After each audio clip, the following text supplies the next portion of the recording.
Pemerintah berencana menghidupkan kembali jalur kereta api hingga 12.000 km untuk meningkatkan mobilitas masyarakat dan distribusi barang. Menteri Koordinator Infrastruktur dan Pembangunan Kewilayahan Agus Harimurti Yudhoyono mengatakan reaktivasi itu melanjutkan rel kereta api aktif yang saat ini panjangnya sekitar 7.000 km. Pemerintah berharap reaktivasi jalur kereta bisa meningkatkan produktivitas dan menekan biaya logistik.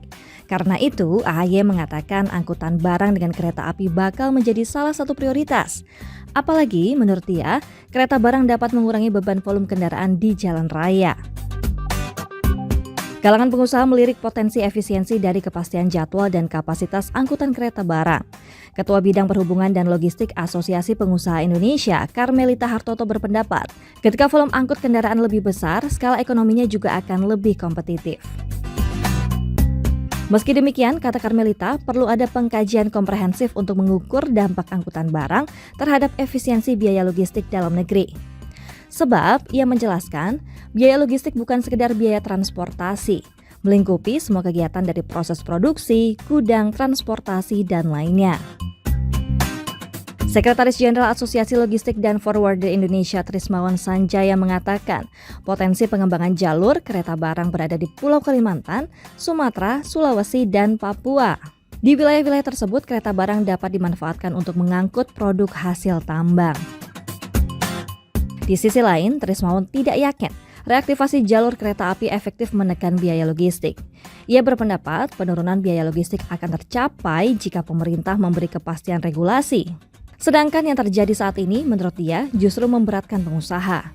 Ia menyatakan regulasi yang ada justru membebani kelancaran usaha. Contohnya, Peraturan Perizinan tentang Klasifikasi Baku Lapangan Usaha Indonesia, Perpajakan, dan Persyaratan Kegiatan Logistik.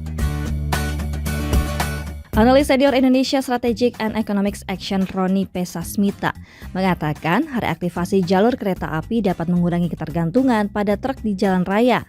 Namun pendekatan kereta versus truk harus dihindari pemerintah. Untuk merealisasi hal tersebut, menurut Roni, pemerintah wajib menggunakan skema integrasi antara kereta, truk, pelabuhan, dan kawasan pergudangan. Termasuk menyediakan insentif agar pelaku angkutan darat bisa bertransformasi menjadi bagian dari rantai logistik kereta. Selain itu, reaktivasi jalur kereta harus diprioritaskan pada koridor logistik utama dan kawasan industri.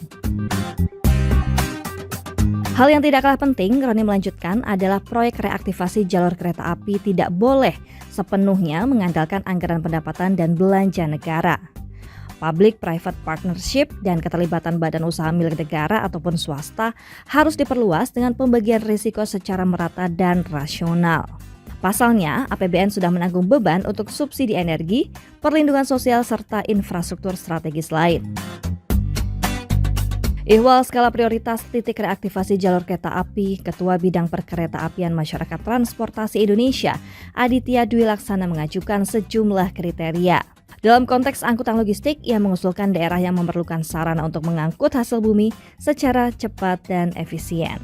Ia berujar kebutuhan ini dapat ditemukan di wilayah Jawa Barat bagian selatan.